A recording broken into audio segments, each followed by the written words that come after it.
ত্রিপুরা হাইকোর্টের রায়ে চাকরি হারাতে চলছে বেশ কিছু ক্যান্ডিডেট জেআইবিটি গ্রুপ সি এবং গ্রুপ ডি বোথ ক্যাটাগরিতে। এখন ত্রিপুরা হাইকোর্ট যে মেরিট লিস্টে কোশ্চেন করেছে সেই মেরিট লিস্ট অনুযায়ী দুইটা মেরিট লিস্ট নিয়ে আলোচনা করবো আমরা। এই দুইটা মেরিট লিস্ট অনুযায়ী কার কার নাম বাদ পড়তে পারে, কাদের কাদের জন্য নতুন করে মেরিট লিস্ট প্রিপেয়ার হবে সেটা আমরা জানার চেষ্টা করব। ত্রিপুরা হাইকোর্ট কিন্তু JIBT group C group D পুরো মেরিট লিস্টকে কিন্তু কোশ্চেন করেনি, শুধু কোশ্চেন করেছে পার্টিকুলার একটা সেক্টরে, পার্টিকুলার একটা রিজার্ভেশন ক্যাটাগরিতে, যেখানে এলিজিবল ভালো ক্যান্ডিডেট থাকা সত্ত্বেও রিজার্ভেশন নীতি লঙ্ঘন করে যারা কম নাম্বার পেয়েছে তাদের চাকরি সুবিধা দিয়েছে, অনিয়ম করেছে। জেআইবিটি অনিয়ম করেছে। জেআইবিটি এই যে প্রথম অনিয়ম করেছে এরকম নয়, এর আগেও অনেক ধরনের এরকম দুর্নীতি অনিয়ম জেআইবিটি করেছে। প্রথমত গ্রুপ সি যে মেরিট লিস্টটা সেটা দেখে নেব, সেখানে কোন কোন নামগুলিতে কোশ্চেন আসছে, কোন কোন নামগুলিকে যে কোশ্চেন তোলা হয়েছে সেগুলো দেখব। দ্বিতীয় মেরিট লিস্টটা দেখব জেআইবিটি গ্রুপ ডি, সেখানেও কোন কোন মেরিট লিস্টের নামগুলিতে কোশ্চেন করছে সেটা দেখব। যে যে নামগুলিতে কোশ্চেন তুলছে তাদের নামে কিন্তু নতুন করে মেরিট লিস্ট প্রিপেয়ার হবে। এখন যে যে নামগুলি নিয়ে আজকে আলোচনা করব তাদের যদি নতুন মেরিট লিস্টে নাম থাকে তারা চাকরিটা পাবে, নতুন মেরিট লিস্টে যদি নাম না থাকে চাকরি তারা হারাবে। ত্রিপুরা হাইকোর্টের বক্তব্য অনুযায়ী আগে আমরা লিস্টটা দেখে নেব, তারপর ত্রিপুরা হাইকোর্টের বক্তব্যটা কি সেটাও আমরা এক নজরে দেখব। ত্রিপুরা হাইকোর্ট কি বলেছে, কি বলেছে, যারা যারা অনীতি বা বেআইনিভাবে সিলেক্টেড হয়েছে তাদের জন্য কি বলেছে, জেআইবিটিকে কেন অনিয়মের কারখানা বলেছে সেটাও আমরা দেখে নেব। এটা হলো জেআইবিটি গ্রুপ সি মেরিট লিস্টটা। এখানে কাদের কাদের নাম বাদ যেতে পারে, বাদ যাবে বলছি না, বাদ যেতে পারে সেটা আগে দেখে নেব। সিরিয়াল ওয়াইজ যদি আমরা দেখি, প্রথম দিকে কোনো কোশ্চেন নেই, প্রথম দিকে মেরিট লিস্ট নিয়ে কোনো প্রবলেম নেই। মেরিট লিস্টের কোশ্চেন হলো শেষের দিকে, যেমন 1922 সিরিয়াল নাম্বারে গোপেন্দ্র মালাকার SCPH ক্যাটাগরিতে সিলেক্টেড হয়েছে। তারপর রঞ্জিত সরকার 1934 নম্বরে SCPH ক্যাটাগরিতে সিলেক্টেড হয়েছে। রতন দাস SCPH ক্যাটাগরিতে সিলেক্টেড হয়েছে। 1939 নম্বরে দীপান্ত দাস SCPH ক্যাটাগরিতে সিলেক্টেড হয়েছে। তারপর শিমল মজুমদার 1943 সিরিয়াল নাম্বার SCPH ক্যাটাগরিতে সিলেক্টেড হয়েছে। তারপর আনন্দ ত্রিপুরা 1949 নাম্বার STPH ক্যাটাগরিতে সিলেক্টেড হয়েছে। রণধীর ভিল STPH ক্যাটাগরিতে সিলেক্টেড হয়েছে। বিজয় দাস SCPH ক্যাটাগরিতে সিলেক্টেড হয়েছে। বিপ্লব দাস 1957 সিরিয়াল নাম্বার SCPH ক্যাটাগরিতে সিলেক্টেড হয়েছে। অঞ্জন দেববর্মা 1958, নীলমণি ত্রিপুরা 1959, নেপোলিয়ান রিয়াং উনি কোনো প্রবলেম নেই। তারপর যেটা অরবিন্দ জামাতিয়া STPH ক্যাটাগরিতে সিলেক্টেড হয়েছে 1962 নাম্বার সিরিয়াল। 1964-তে সঞ্জয় ত্রিপুরা, বিথেন ত্রিপুরা 1966 নাম্বার সিরিয়ালে। রাজু দাস তারপরে সিলেক্টেড হয়েছে অমূল্য দেবী জামাতিয়া। তারপর যারা সিলেক্টেড হয়েছে আমরা দেখে নেব। এই যে ক্যান্ডিডেটের নাম বলেছে তাদের কিন্তু কোশ্চেন চলে আসছে। গ্রুপ ডি লিস্ট আমরা দেখে নিই, তারপর কেন তাদের চাকরিতে কোশ্চেন চলে আসছে সেটা আমরা দেখব। সেরকমভাবে গ্রুপ ডির যদি মেরিট লিস্টটা দেখি কাদের চাকরি বাতিল হতে পারে, কাদের চাকরিতে ত্রিপুরা হাইকোর্ট কোশ্চেন তুলেছে। 2395 সিরিয়াল নাম্বারে বাদল ত্রিপুরা STPH ক্যাটাগরিতে, লাভলি বর্ধন SCPH ক্যাটাগরিতে সিলেক্ট হয়েছে 2396 সিরিয়াল নাম্বারে। তারপরে 2398 সিরিয়াল তুহিনার কোলে, উনার তো নামও হাইকোর্টে উল্লেখ করেছে, উনি STPH ক্যাটাগরিতে সিলেক্টেড হয়েছে। 2399 দুর্যোধন দেববর্মা STPH ক্যাটাগরিতে সিলেক্টেড হয়েছে। তারপরে নিমাই দাস বাবু mock 2404 number serial, Amarendra Reang 2405 number সিরিয়ালে সিলেক্টেড যিনি হয়েছে। হেপি জামাতে ওনার নাম হাইকোর্টের কেসে উল্লেখ করা আছে, উনি সিলেক্টেড হয়েছে 2410 নাম্বার সিরিয়ালে। আশা চাকমা 2411 নাম্বার সিরিয়ালে। তারপরে যারা সিলেক্টেড হয়েছে তাপস ত্রিপুরা, উনি 2414, ওনার মানে কোশ্চেন আছে ওনার চাকরিতে। 2416 নম্বরে বিকাশ রিয়াং যিনি STPH ক্যাটাগরিতে সিলেক্টেড হয়েছে, ওনার চাকরিতে কোশ্চেন আছে। জিনা দেববর্মা STPH ক্যাটাগরিতে সিলেক্টেড হয়েছে। লিটন ভূমিক STPH ক্যাটাগরিতে। ভাস্কর নন্দী, তারপর নরেন্দ্র দাস, ভজন সরকার, এরপরে 2427 নম্বরে বাকু মক, 2449 সুব্রত শুক্লা দাস, রীতা বর্মন 2431 নম্বরে রীতা বর্মন, প্রসেনজিৎ দেববর্মা 2432 নম্বর সিরিয়ালে যিনি সিলেক্টেড হয়েছে। সপি দেববর্মা 2435 নম্বর সিরিয়ালে যিনি সিলেক্টেড হয়েছে। সত্যজিৎ দাস, ওনার নাম তো আছে, উনি এসসি পিএইচ ক্যাটাগরি সিলেক্টেড হয়েছে, 2437 নম্বরে যিনি সিলেক্টেড হয়েছে। এখন এই চাকরিগুলোর উপর হাইকোর্ট কেন কোশ্চেন তুলেছে সেটা যদি আমরা জানার চেষ্টা করি।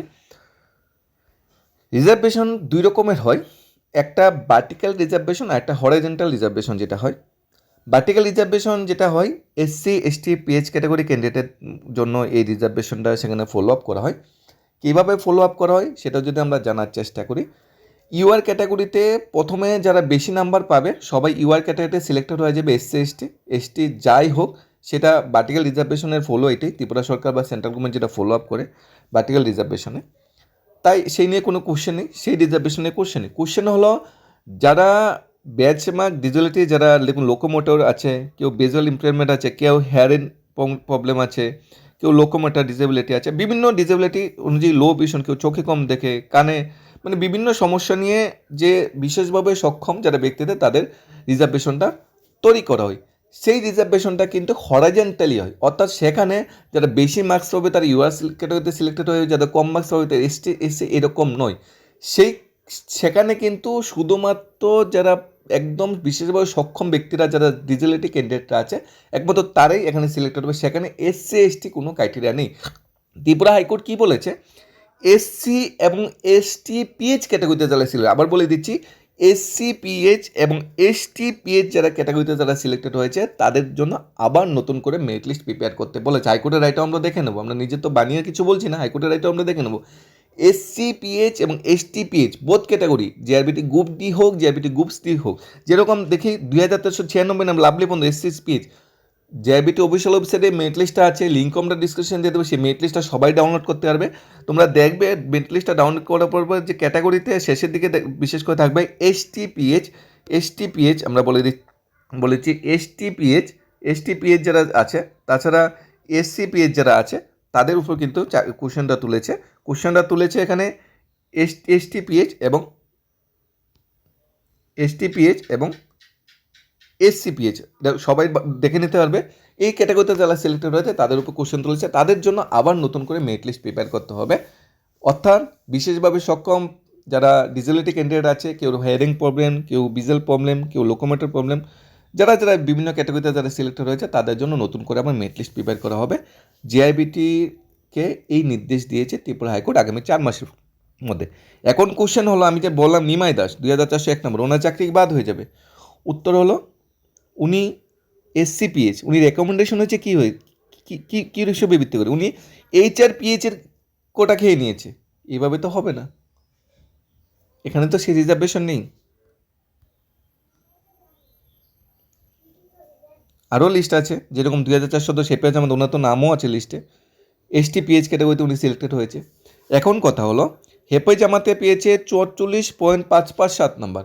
এখন কেউ যদি ওনার থেকে 1 নাম্বার বেশিও পেয়ে থাকে ইউআর ক্যাটাগরিতে, ওনাকে আগে চাকরিটা দিতে হবে।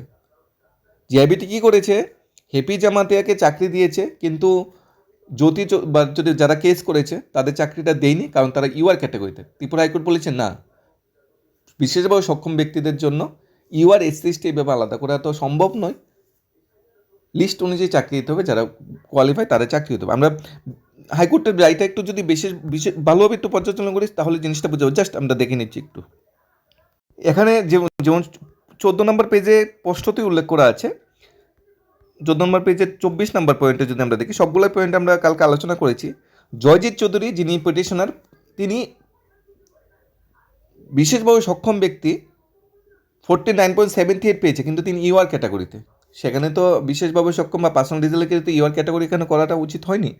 উনি 49.78 পেয়ে চাকরি পায়নি। চাকরি পেয়েছে কি তপন বিশ্বাস, ওনার থেকে কম পেয়েছে 49.680। চাকরি পেয়েছে বিষ্ণুপদ দাস, ওনার থেকে কম পেয়েছে। চাকরি পেয়েছে লাভলি বর্ধন, ওনার থেকে কম পেয়েছে। চাকরি পেয়েছে অমরেন্দ্র রিয়াং, ওনার থেকে কম। ত্রিপুরা হাইকোর্টের রায় এটা বলা হচ্ছে, আমরা নিজে বানিয়ে তো বলছি না। বিকাশ রিয়াং, উনি ওনার থেকে কম পেয়েছে। সপি দেববর্মা, ওনার থেকে কম পেয়েছে। বাকো মক, ওনার থেকে কম পেয়েছে। তারা সিলেক্টেড কীভাবে হয়েছে? তারপর আরেকটা যেটা রঞ্জিত দেবনাথ আর শান্তিপ্রসাদ দাস যে কেসটা করেছে, WPC 484 নাম্বার, এখানে রঞ্জিত দেবনাথ 50.529 নাম্বার পেয়েছে, কিন্তু দেখা গিয়েছে কি তুহিনা কলই 48 পেয়ে চাকরি পেয়ে গিয়েছে।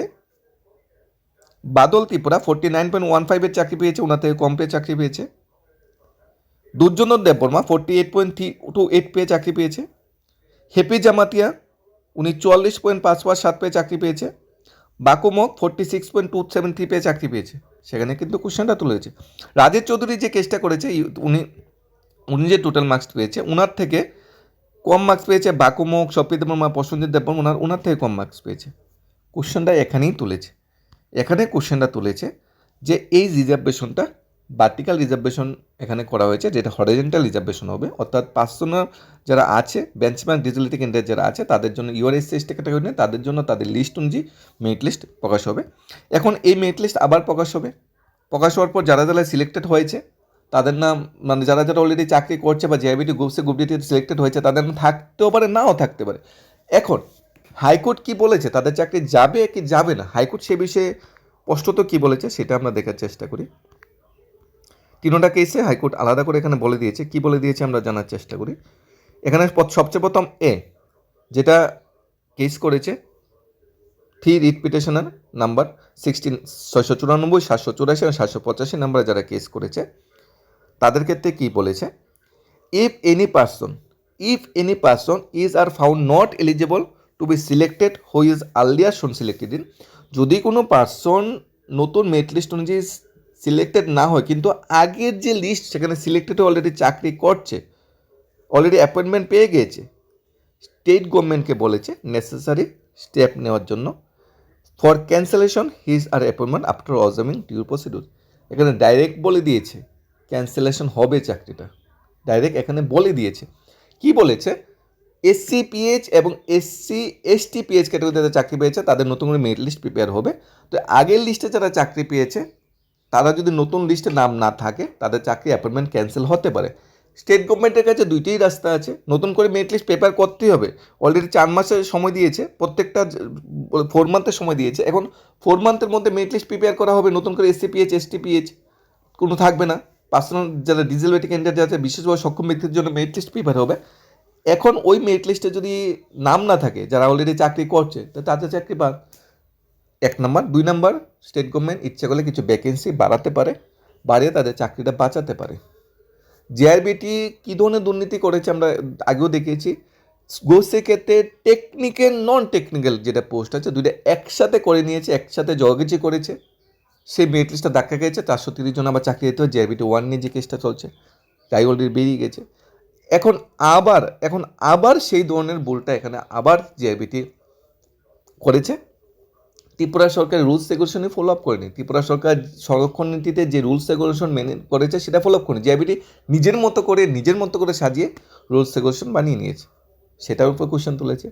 জেআইবিটি 1 2020-তে শুরু হয়েছে, 2026 মাঝামাঝি চলে এসেছে, এখনও জেআইবিটি 1-এর যে বুথ এখনও শেষ হচ্ছে না। জেআইবিটি 1-ই এখনও শেষ করতে পারছে না।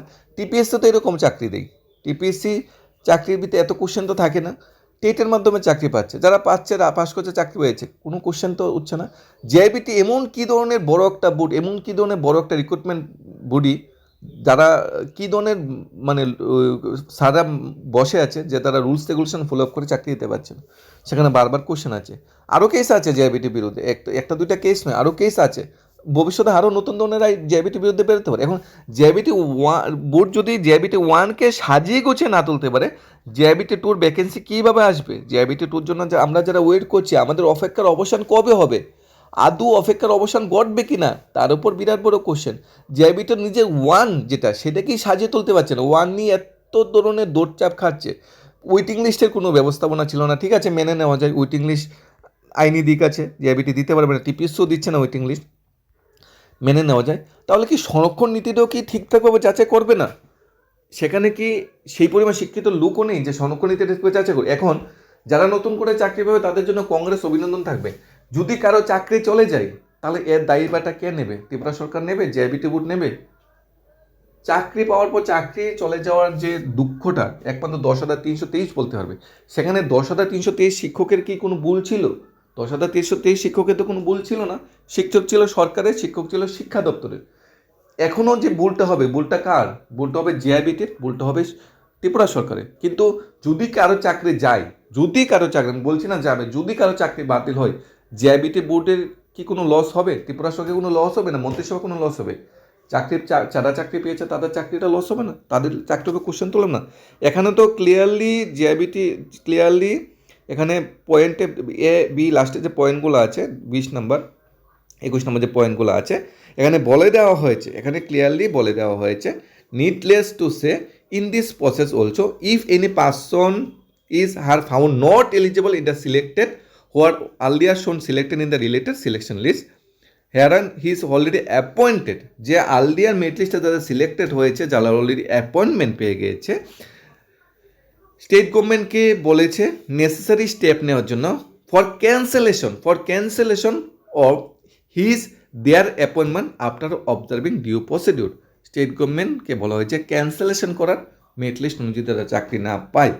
এখন 4 জন কেস করেছে, 4 জন কেস করে 4 জন তো চাকরি পেয়ে যাবে, নতুন কোনো চাকরি পেয়ে যাবে, কিন্তু চাকরি হারাতে হবে কতজনের? বিশেষ করে এসসি পিএইচ এবং এসটি পিএইচ যারা ক্যান্ডিডেট যারা সিলেক্টেড হয়েছে সেই লিস্ট অনুযায়ী তাদের জন্য এই কোশ্চেনটা চলে যাচ্ছে। ত্রিপুরা সরকারের কাছে আবেদন থাকবে শূন্যপদ বাড়িও হলেও সবাই চাকরিগুলো বাঁচানোর জন্য, কারণ ত্রিপুরা সরকার চাকরিটা দিয়েছে, ত্রিপুরা সরকারের দায়িত্ব বটে তাদের চাকরি বাঁচানো। যদি এই সরকারের সময় চাকরি পেয়ে যদি চাকরি চাই, তাহলে বিগত সরকার আর বর্তমান সরকারের মধ্যে পার্থক্য কোথায় হলো? বিগত সরকারের সময় 10,323 গিয়েছে, এই সরকারের সময় জেআইবিটি চাকরি চলে যাচ্ছে। তাহলে ত্রিপুরা সরকার যে স্বচ্ছতা ভাবমুক্তি তৈরি করছে, স্বচ্ছতা মেনটেন করে চাকরি দিচ্ছে, বা জেআইবিটি বোর্ড যেভাবে মানে কেয়ারলেসভাবে মানে রুলস রেগুলেশনকে আনফলো করছে, এর দায়ভারটা কি ক্যান্ডিডেটটা আলটিমেট নিতে হবে। যাই হোক 4 মাসের মধ্যে এর এটা সুরাহা করতে হবে। ত্রিপুরা সরকার গেলে ডাবল বেঞ্চে যেতেই পারে, তাহলে হয়তো সময় লাগবে একটু, কিন্তু রিজার্ভেশন রুলস তো চেঞ্জ হবে না। ত্রিপুরা সরকার তো রিজার্ভেশন রুলস বানিয়ে নিয়েছে, সেটা তো চেঞ্জ হবে না। ডাবল বেঞ্চে যেতেই পারে, ডাবল বেঞ্চে নিয়ে রিকোয়েস্ট করতেই পারে, অ্যাটলিস্ট যারা চাকরি পেয়েছে তাদের চাকরি যাতে বাদ না হয়। নতুন করে মেরিট লিস্ট প্রিপেয়ার হবে, কিন্তু যারা চাকরি পেয়েছে তাদের চাকরিতে বাদ না হয়, নতুন করে আবেদন করতেই পারে। সেখানেও যদি ত্রিপুরা সরকার ধাক্কা খায়, সুপ্রিম কোর্টে যেতেই পারে, সুপ্রিম কোর্টে গিয়ে যদি ধাক্কা খায়, কিন্তু যারা যারা কেস করেছে তারা এলিজিবল, মেরিট লিস্ট নতুন করে প্রিপেয়ার হবে। এখন যদি হাইকোর্টে ডাবল বেঞ্চে বা সুপ্রিম কোর্টে যায়, তাহলে হতে পারে কি যারা চাকরি পেয়েছে তাদের চাকরি বাঁচানোর জন্য একটু চেষ্টা ত্রিপুরা সরকার করতেই পারে, জেআইবিটি বোর্ড করতেই পারে। তবে সব কিছুই যদি আইন মেনে হয়, তাহলে কিন্তু চাকরি হারাতে পারে বেশ কিছু ক্যান্ডিডেট। এর দায়ভারটা অবশ্যই জেআইবিটি বোর্ডকে নিতে হবে, এর দায়ভারটা অবশ্যই ত্রিপুরা সরকারকে নিতে হবে। এই কেসটা যারা করেছে আমরা দেখে নিই, নাম লিস্ট অনুযায়ী যারা কেসটা করেছে। জয়জিৎ চৌধুরী উনি যে কেস করেছে, ওনার 694 নাম্বার ডাব্লিউপিসি নাম্বার 2024 উনি কেস করেছে। উনি জয়জিৎ চৌধুরী কি জেআইবিটি বোর্ডের বিরুদ্ধে কেস করেছে এরকম কিন্তু নয়। উনি তপন বিশ্বাস, বিষ্ণুব্রত দাস, লাভলি বর্ধন, অবরণ্ড রিয়াং, বিকাশ রিয়াং, বাকুমক, প্রসেনজিৎ দেববর্মা, সপিত দেববর্মা, যারা যারা মেরিট লিস্টে সিলেক্টেড হয়েছে তাদের বিরুদ্ধে পর্যন্ত কেস করে বসে আছে যে তারা কীভাবে সিলেক্টেড হয়েছে। তারপরে জয়জিৎ চৌধুরী ডাব্লিউপিসি 695 2024 উনি যে কেস করেছে। রঞ্জিত দেবনাথ, শান্তিপ্রসাদ দাস উনি যে কেস করেছে, শুধু যে টিআরবিটি বোর্ডের মধ্যে কেস করেনি, বাদল ত্রিপুরা, তুহিনা কলই, দুর্যোধন দেববর্মা, বাক্যমক, হ্যাপি জামাতে, আশা চাকমা, তপন বিশ্বাস, রাজেশ চক্রবর্তী যে কেস করেছে উনিও সেম কিন্তু বাক্যমক, প্রসেনজিৎ দেববর্মা, সপিত দেববর্মা তাদেরও কিন্তু কেস, তার বিরুদ্ধে কেস করেছে। অর্থাৎ আমার নাম্বার ভালো, আমি এই ক্যাটাগরিতে পার্সেন্ট, এবং যারা ডিসেবিলিটি ক্যান্ডিডেট আছে তাদের বিরুদ্ধে কিন্তু আবার আলাদা করে রিজার্ভেশন আছে। হিয়ারিং প্রবলেম, চোখে দেখার প্রবলেম, পার্সোনাল ডিসেবিলিটি যেটা আছে, বিভিন্ন লোকোমেটার, বিভিন্ন ক্যাটাগরিতে কিন্তু আবার আলাদা আলাদা করে কিন্তু এখানে মেরিট লিস্ট প্রিপেয়ার করা হবে। যখন নতুন মেরিট লিস্টটা আসবে, তখন যারা বিশেষভাবে সক্ষম ব্যক্তিরা আছে, যারা লো পেশন আছে, যারা হিয়ারিং প্রবলেম আছে, যারা লোকোমোটার আছে, সেখানে কিন্তু আলাদা আলাদা মেরিট লিস্ট আসবে। এখন দেখার বিষয় কি হয়, আগামী 4 মাসের মধ্যে সমস্ত কিছু আরেকটু সুন্দরভাবে প্রকাশ পাবে। যারা কেস করছে তাদেরও ধন্যবাদ, জেআইবিটিকে আঙুল তুলে দেখিয়ে দেওয়ার জন্য তারা ভুল করেছে। এবং জেআইবিটি বোর্ডেরও এই বিষয়ে চিন্তা ভাবনা করতে হবে ভবিষ্যতে, যে এই ধরনের ভুলের দায়ভার তো নিজে নিবে না, ক্যান্ডিডেট নিতে হবে। এই ধরনের ভুল যাতে আর ভবিষ্যতে না হয়, যাতে ক্যান্ডিডেটের চাকরির উপর যাতে ভবিষ্যতে কোশ্চেন না হয়, কারণ চাকরি পেয়ে চাকরি হারানোর ব্যথাটা অনেকটা কষ্টকর। ধন্যবাদ সবাইকে।